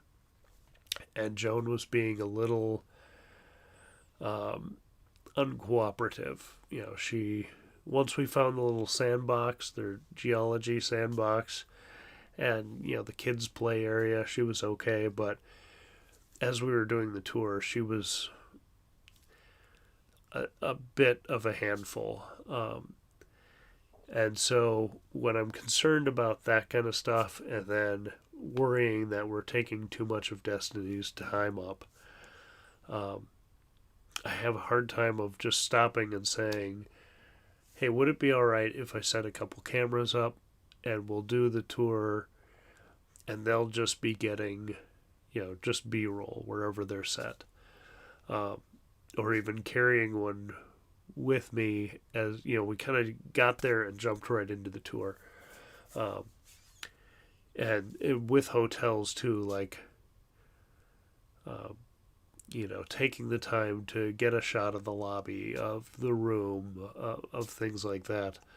I need to get better at that because I think of it beforehand and I think of, oh man, I should have done that afterward. And like I said, Destiny was super generous with her time. I can't imagine in retrospect that she would have minded if I said, could you just give us like 10 minutes? I'm going to set a couple things up and then we'll do the tour. I'm sure she would have been fine with that. And it would have, upped the production quality of the video quite a bit. but I it's something I'm working on, and we'll try to do better. But to answer your question, yes, I can talk a little bit more about the hotels we stayed at, and that's I'm going to talk about at the end of the series. I've got a spreadsheet going of all the charging, everything from cost to how many miles between charges, um, how much range we gained while we charged, and how long that took, and everything. And so I'm keeping track of all that, and I'll have that in a table form at the end and talk through, um, all the different elements, just kind of run down the logistics, and so I can cover some of these early hotels in that format too. Um, the in the video series where we are now is the Kalispell Best Western. It was a Best Western. It was fine. There wasn't anything outstanding about it, but there wasn't anything wrong with it. Had a pool. Joan enjoyed it, but it was small.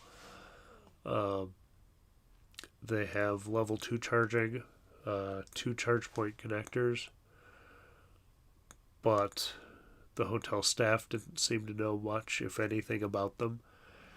They also had a pedestal with some 120 volt plugs, uh, which could have been used in a pinch. So, um, hopefully, that helps a little bit. Some of these, a lot of them were Best Western because I was trying to build up points. Um, so if there was one nearby, a charger or a spot we needed to stop, I would just choose that. And generally, those are pretty, decent to good, depending on where you are and who's managing it and all that. So, um, it's not like when I traveled for work a lot. I did a lot of corporate events, and they would be at fantastic hotels, and we'd have to stay in those fantastic hotels because we'd have to be, up at 6 in the morning to run the events, and then, not to bed until after midnight, and then the same thing for days on end. So staying off site just wasn't really an option for the event crew. And so,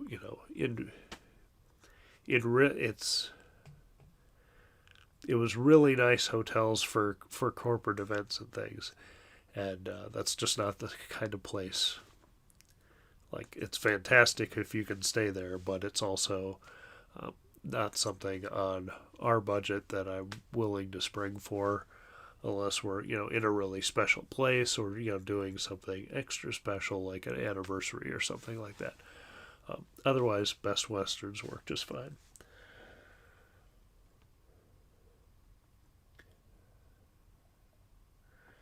Just going to catch up in the chat yet because I was just ranting there for a while.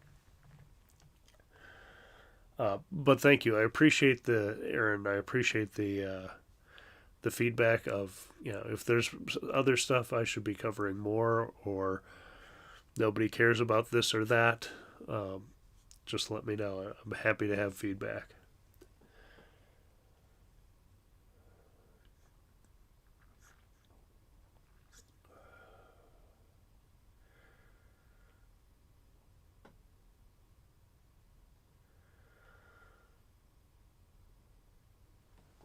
Is there a Rogers showroom coming? I didn't know that. Be great if that happens.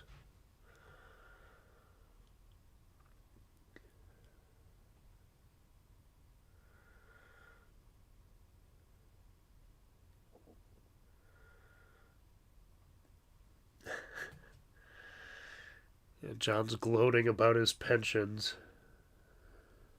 I wish. On a complete side note, and this is way off topic, but when HSAs started being a thing around the like 1999, 2000 times, around that era, I was like, this is the biggest scam. Like, like everybody's pushing this thing, and I'm not a financial expert, but nothing I've seen about them since that time has uh, made me think differently about them.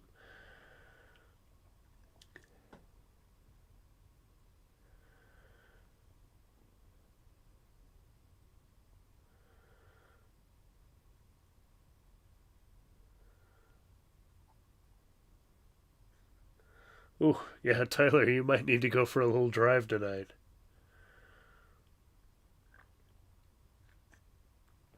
Yeah, I wanted. Thanks for the comment about the supercharger reviews. I want to do more of those. I recorded a couple on the trip of ones that I don't think had been covered. Um, uh, when we get more superchargers in Minnesota, I'm going to do kind of a tour around the state and either update some old ones that are out of date now, or get the new ones just for the fun of the trip and to do them. And if people want to join me on that, it would be cool to set up a weekend.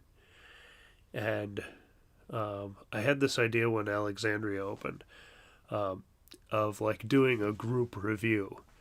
So if somebody lives near there, maybe they can tell what's around. Other people could talk about like if you're passing through, and then at the end do the whole group like and now or whatever. Um, it would be kind of fun to do those as Minnesota Tesla owners all together. If people want to meet up at those new chargers as they open. So just keep that in mind. It looks like Bemidji's pretty close to opening, so that's great news.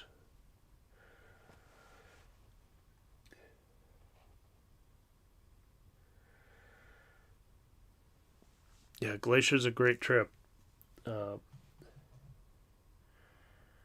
and somebody was there with a Porsche Taycan. I may have talked about this last week that they were from Colorado and had to go actually west into Utah and up and around to get into Glacier because there wasn't Electrify America charging straight up from Colorado. So they loved their Taycan, but they were again, frustrated with the charging network.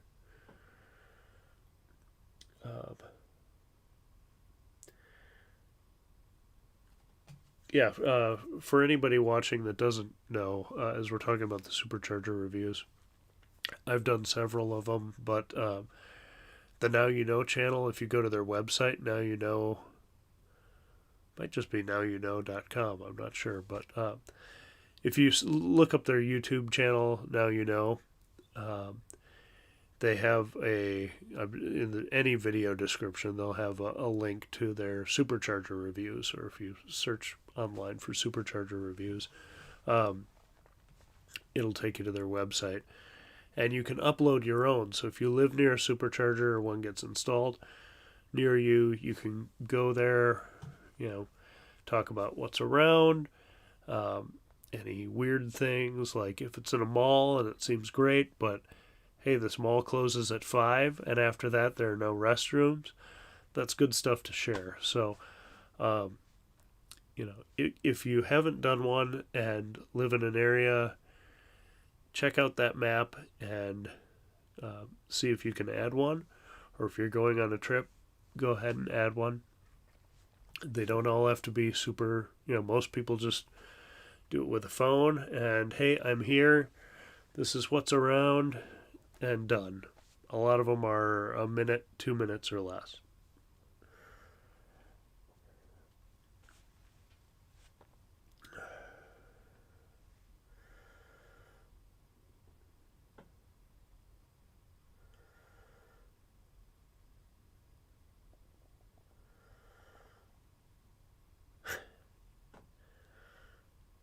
Does he drive with no flats? I might have to start doing that. We'll see. Uh, yeah, Glacier is such a beautiful area. Again, I wish I would have taken more B-roll and had more time to capture more of that. That again was stuff I had planned for day 2, and when that video comes out, you'll understand why we didn't get too much footage. But I did see some mountain goats, so that's cool. Uh,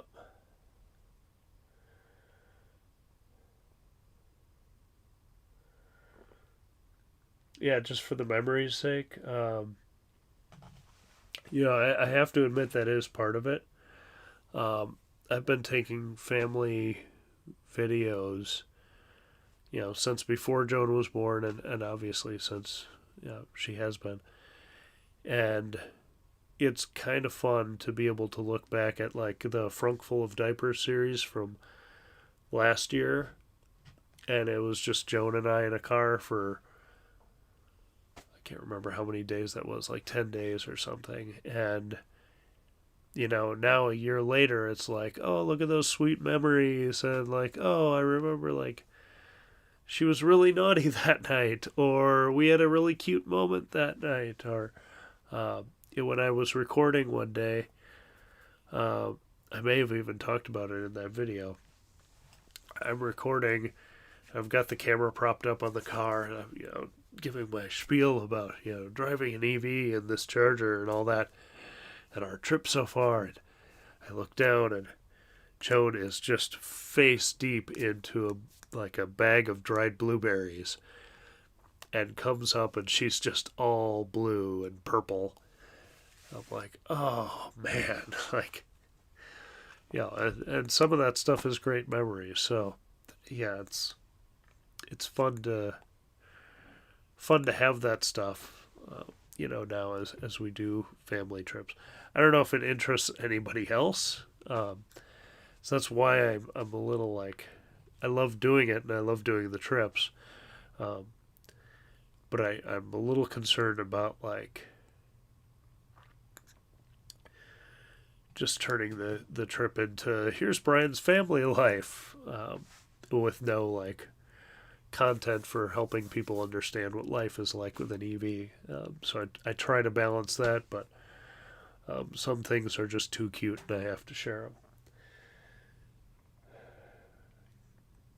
I mean, Tyler, you're cute too, so it'll probably work out. Um,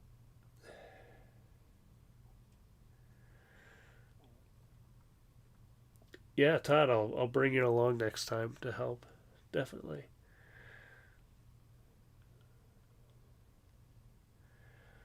Announcement about the bullfires. Uh,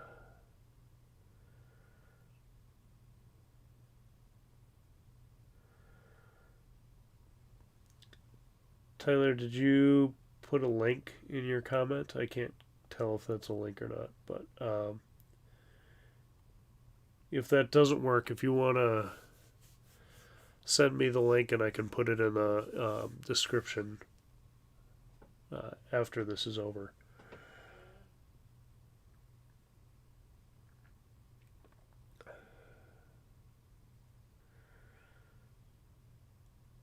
Yeah, Expedia works pretty well too.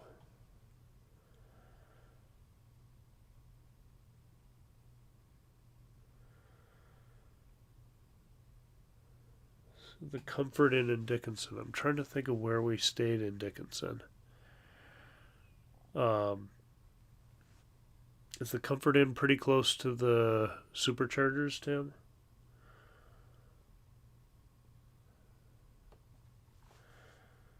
Um, the place we stayed was it was in Dickinson, was kind of like a um, I don't have that page up. It was like trying to be a conference center, and maybe was at one point, but it had definitely lost some of its luster.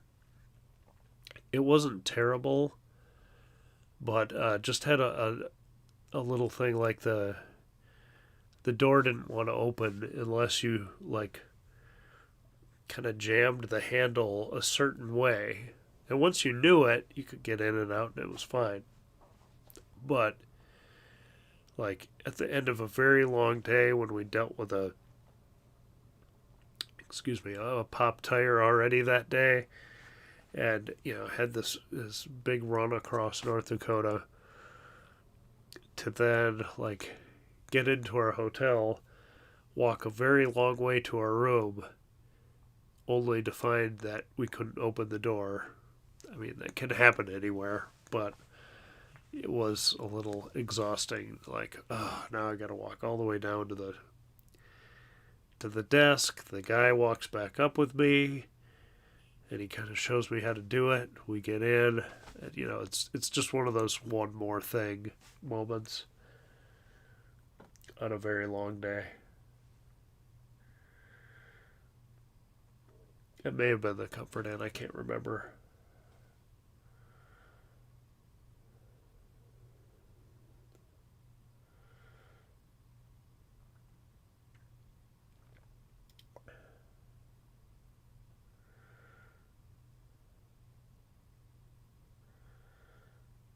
Yeah, definitely. We'll have to meet at Black Bear for breakfast when that thing comes online.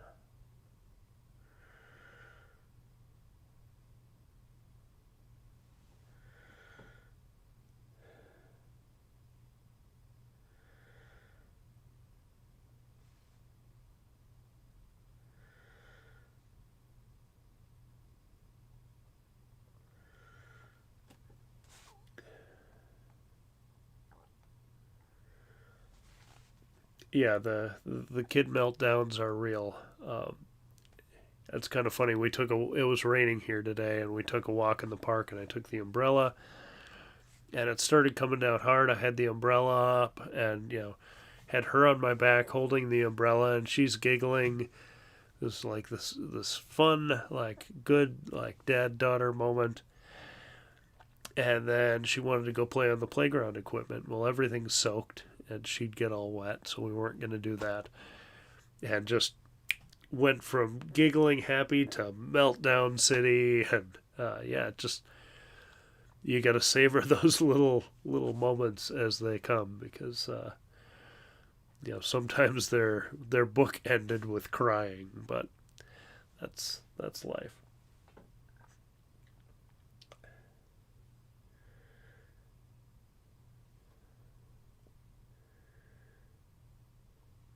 Yeah, it doesn't look like the link worked, but okay. Yeah, if you send it on Messenger after I wrap up here, I will post it. Which, holy cow, I just realized it's almost a quarter to midnight. So, um, but really appreciate everyone joining tonight. There was a lot to talk about. I apologize for all the coughing in the beginning. Um, Joan got like a little summer cold, I think, from summer school last week. Gave it to me this week, and kind of on the back end of it, but wanted to get this in on Wednesday night. So, what I've got coming up, obviously, Sunday should be the next part of, and a very unexpected series of events that happened on the next part of our road trip. Um, the map of our trip through Montana is going to look crazy by the end of it. Um, and I think you'll enjoy it. Um, and then I think tomorrow I got to have Destiny look it over to make sure I didn't blunder put the wrong photo with the wrong thing, or get a fact wrong or something. But I'm going to do a feature video of the Dickinson Dinosaur Museum with all the stuff Destiny and I talked about. And then toward the end of it, we go out and do a little longer segment on the EV charger they had installed.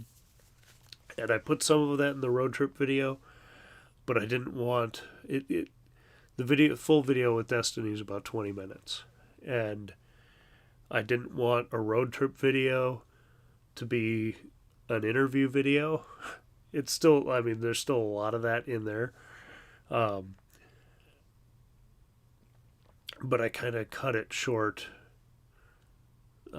just to kind of keep the road trip moving.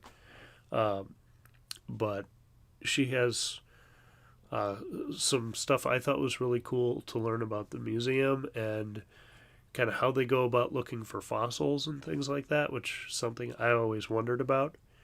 And then when we talk about the EV chargers they had installed, a little more about working with the city in a very they have a very oil-based economy, and working with the city and how they got them installed on city property, and then what benefit the city is starting to see from having these chargers there. So again, I think it's super interesting, but I had to kind of break it out as a separate feature outside of the scope of the road trip, just to keep things moving there. But that'll probably come out tomorrow, maybe tomorrow afternoon. We'll see. Excuse me again.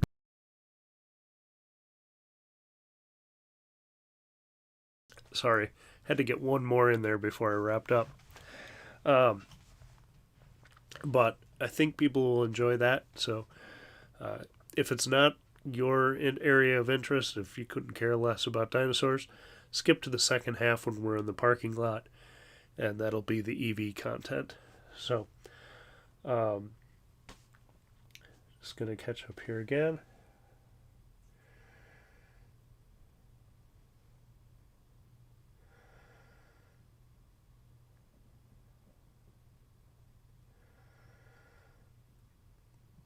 The Ice Dinosaur Museum? Oh, ice. I get it. Yeah, definitely. I'll maybe visit a actually near I'm gonna go on a tangent again. Near the supercharger in Murdo, South Dakota, I believe. It's a little 4-stall supercharger, and down the road is Auto Museum. And I think, I've never been in there, but I think they've got some cool stuff. And so that would be kind of the Ice Dinosaur Museum. I think they've got some classics and some kind of, kind of oddball cars. Maybe like a General Lee from Dukes of Hazzard or something else. I've checked out their website, but I've never been in there. So yeah, maybe I could do a video about the ice dinosaurs. All right. I think I'm caught up with the chat, and this is as good a place as I need to wrap it up. But really appreciate everybody joining in tonight, and love hearing the comments and feedback. I'm going to try to keep up with this on Wednesday nights. It seems to be a good time, and it breaks up the week rather than posting back-to-back Saturday night and then Sunday morning. And then if I'm in an editing crunch Saturday night, I'm not trying to do a live stream and then stay up and edit too. See? I do think about some things. But anyway, thank you all for joining. Have a great day, and I'll catch you in the next one. Thanks a lot.